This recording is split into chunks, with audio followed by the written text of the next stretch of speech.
ideas process, spiritual area in order to supersize and grow our business.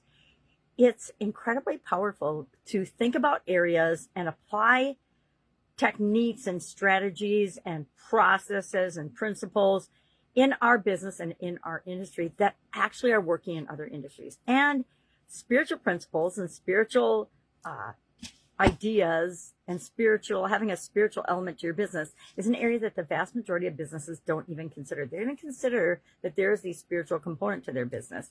And if you do that, even if you don't choose to act on certain areas of it, just knowing that, you show up in the world differently. You show up in your business differently. And so do the people that are part of that business.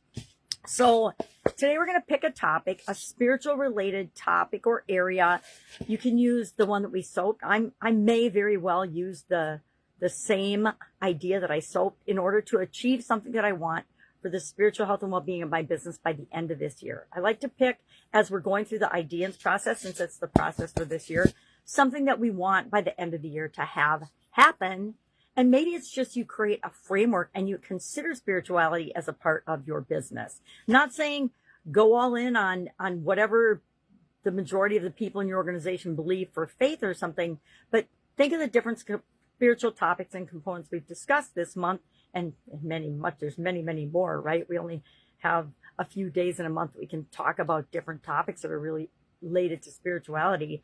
But pick something, and starting tomorrow, we're going to apply the ideas process. I brainstormed just 3 so far this morning. I'll probably come up with, I like my 10-3-1 tool, so I'll probably come up with at least 10 different topics. I'll analyze 3 of them tonight, and by tomorrow, I'll have picked one that I'm going to go through the ideas process right along with you, and I'll share my examples if you don't mind. If you don't want me to share my examples, say, no, please don't do it, stop.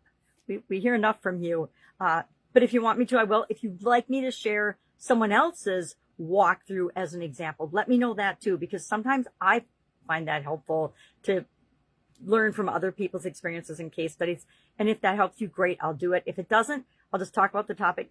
We'll talk about each of the areas of the ideas process. We'll have an action item for each of them so that we actually go out and use it and apply it so we can grow and build and supersize our business. The 3 I picked so far are connection to source, which is, and it's our business's connection to something outside of us, source, however we define that for our organization, which is a little bit different than what I did personally for the Be a Better You Annual Challenge. I did my personal connection to source, God, Jesus, whatever it is, all the different ways of looking at it and all the different religions, something outside of ourselves, bigger than us, connection to the universe, whatever it is for you or for your organization.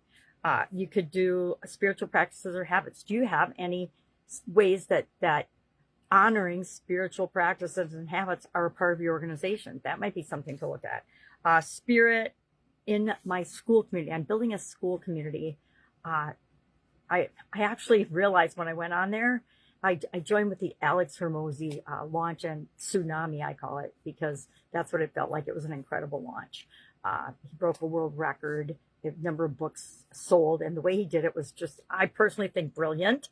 Like, brought a lot of people into the school community, me being one. And then I realized, oh, I was on school through a Josh 40 thing that I did like a year, maybe 2 years ago.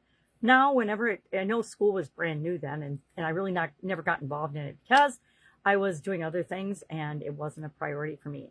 And so I just went on as a free user as part of a community. And I think the only time you actually have to pay for it is if you want to set up your own community, but you can go on and be part of other people's communities. So I want to, my third thing might be before the end of this year, like by the end of next month, I want to have it all framed out. But by the end of the year, I can decide, how am I going to build spirit into my school, in the school community that I'm creating? I'm doing Supersize Your Business, which is right along line with this. If you'd like to be a founding member of that, it's free. And the cool thing about being a founding member, it's free forever. And I guarantee I will find a way to upsell and charge and monetize that community. But you'll always be free if you're one of the founding members. So I think I've got 6 spots left for founding members, 6 or 7. So let me know. All you have to do is say school in the comments and I will send you the invite link. Otherwise, that's it. So those were my 3. Connection to source, spiritual practices and habits for the business, those I'm involved in, and then spirit in my school. And like I said, I'll probably come up with 7 or so more just so I have a lot to choose from before I land on my idea tomorrow. And tomorrow, of course, I will tell you what area I'm working on as we go through the ideas process together over the next 7 days. Any questions? Hit me up and ask. Otherwise, have an amazing day, and I will, of course, be with you tomorrow.